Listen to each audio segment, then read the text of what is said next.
From a man whose method of determining who to send Christmas cards to resembles the Alcoholics Anonymous protocol of going back to apologize to people whom they wronged years before, this is the Daniel and Natal Show.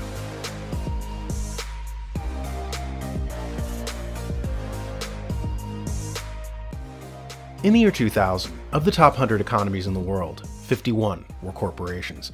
In 2022, it's now up to 69. A company like Apple, with assets upwards of $3 trillion, has more of a GDP than the United Kingdom, India, France, Italy, Canada, and South Korea.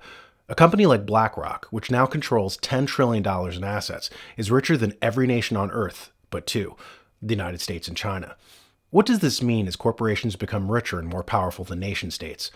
More than a century ago, steel magnate Andrew Carnegie became very good at creating a monopoly. He'd undercut smaller companies, put out steel for cheaper than they could produce it, even if he was doing it at a loss. When other companies couldn't match these cut-rate prices, they'd go bankrupt, whereupon Carnegie would buy them up for pennies on the dollar and then jack the prices back up. I was watching this one video on him, and the naive narrator said, but oddly, for so ruthless a robber baron, he seemed to have a softer side. He created the Carnegie Institute for Peace, where he tried to foster international understanding. What the person who created the video didn't understand was that the same techniques Carnegie brought to business he applied to the nation-state model. You sabotage and undercut individual countries, and then you can absorb their remains into one larger world monopoly. So basically, what we call globalism today is the technique of monopoly as applied to nation-states. What Carnegie envisioned was a one-world corporatocracy where pesky countries and political systems couldn't get in the way of corporate control. As the corporations rose in power, you saw a corresponding diminution in the power of the nation-state. See Eric Lee talk about China versus the United States with respect to this process. There are a lot of problems, but at the moment, the Chinese, the party state, has proven an extraordinary ability to change.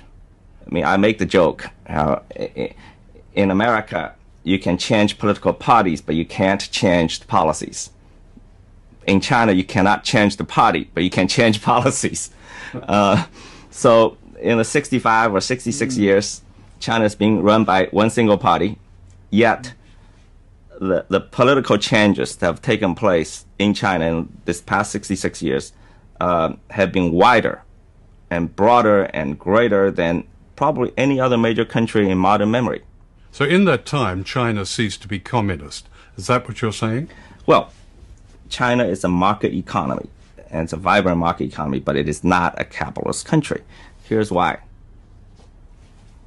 There's no way a group of billionaires could control the Politburo as billionaires control American policymaking. So in China, you have a vibrant market economy, but capital does not rise above political authority. Capital does not have enshrined rights. In America, capital, the interest of capital and capital itself has risen above the American nation. The political authority cannot check the power of capital. And that's why America is a capitalist country, but China is not. So a strange process is underway right now, whereby power and sovereignty are being transferred from ordinary people and their political systems to corporations. In the 20th century, after World War II, one global economic grid was set up under the Bretton Woods system established in 1944. Hear geopolitical strategist Peter Turchin talk about it here. At the end of World War II, the United States was really the last man standing. So we drew our allies together and pitched an idea for a new age. We will guard all civilian trade everywhere in the world, and in exchange, we get to write your security policies. We bribed up an alliance to fight the Cold War, and it worked. But the Cold War ended 30 years ago, and the question now is, what's next? Well, if you want to maintain a global order, if you want to maintain a global system, global peace, you have to do one of three things. Well, actually, you do three things. Number one, you have to have a political culture that agrees that a global system is a good idea. I would argue that that was already on the rocks well before Donald Trump ever entered the White House.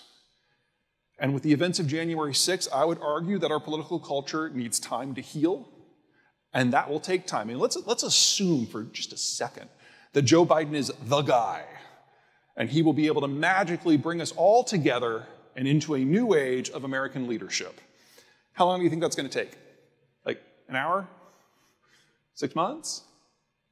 2 years? More time than he has? It's what, year and a half? It's going to take time. In the meantime, no one's managing the global system. Okay, so if we don't have the political culture, what else? Number 2, global interests. Well, we've never had that. As a percentage of GDP, the United States remains the least involved economy in the world. For us, globalization was a means to a security end. We pay you to stand with us against the Soviets. We never invested our economy in it because then it wouldn't have been a bribe. It would have been extortion. So 1 and 2, both gone. What's the third one? You want to maintain a global system, you need a global military footprint, and that's gone.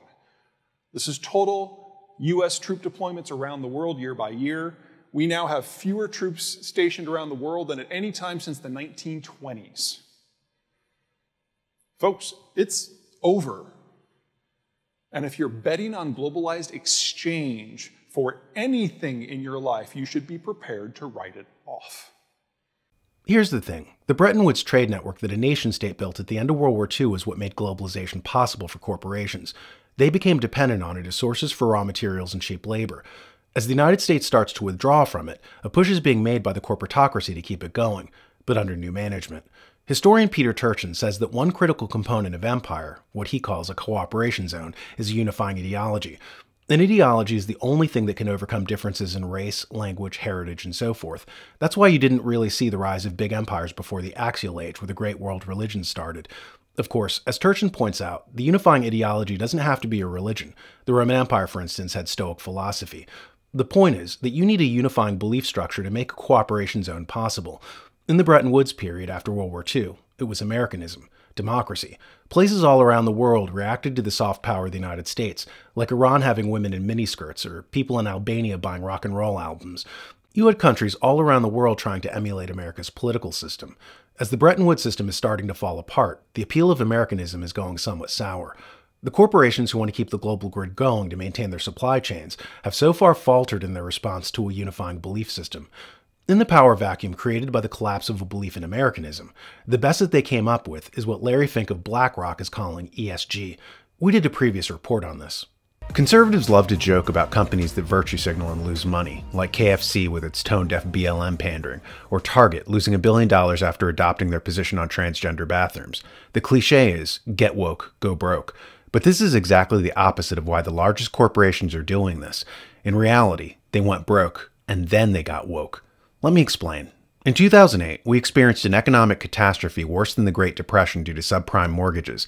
In many ways, we still never recovered from it. Trillions of dollars of wealth evaporated overnight. Many banks and corporations lost their shirts. In the wake of this economic tsunami, corporate debt swelled, but nobody wanted to buy their bonds to help them out. Enter government bailouts.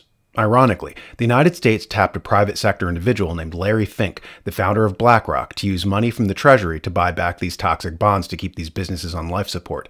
Why I said ironically is that Larry Fink was one of the inventors of the concept of debt securitization, which was a method used to hide risk that led to the subprime housing crisis in the first place.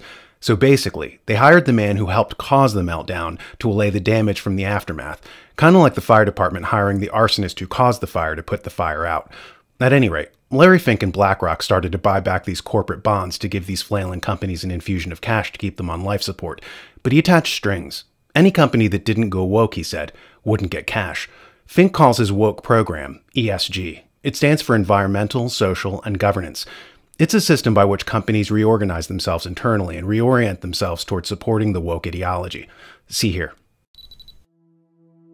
So where does BlackRock go moving forward? What does a man do when he already has everything? In 2019, people were petitioning against BlackRock for being among the top shareholders for oil and coal production. In fact, investing in heavy pollution industries has basically been the backbone of BlackRock's portfolio over the years. So according to Larry, they're making a push towards environmental, social, and sustainable investing. Whether or not they actually believe in this stuff is yet to be known. Nevertheless, it does appear they've made legit efforts to expand into this more eco-friendly market. With new environmentally focused products, they've partnered with activist investors, they backed a shareholder resolution basically forcing ExxonMobil to get serious about climate climate change? Larry even straight up wrote a letter telling companies that they need to, quote, contribute to society to receive his firm's support. This new push for sustainable investing, or ESG investing, is a big reason why you see so many corporations trying to appear woke these days.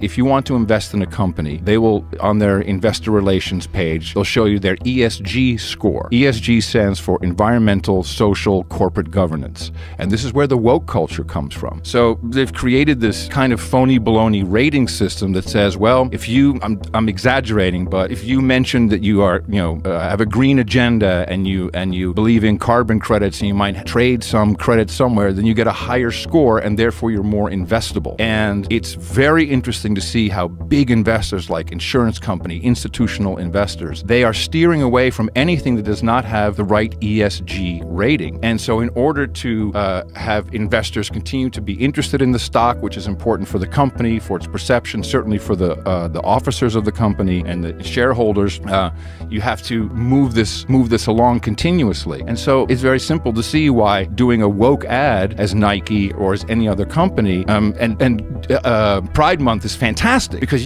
Pride is easy. Throw up some flags, show the right people, trans, whatever, and you got a high ESG score. It's questionable as to whether countries around the world will latch on to the new unifying global ideology that BlackRock is proposing. Places like India, for instance, are rejecting what they perceive as nihilistic philosophies with slogans like modernization yes, westernization no. China has already signaled that it has no interest in eradicating their own culture for woke culture and disadvantaging their own citizens in the name of diversity, as ESG demands. Here's the thing. Can a global grid keep operating in the absence of unifying planetary ideology? Peter Turchin says no.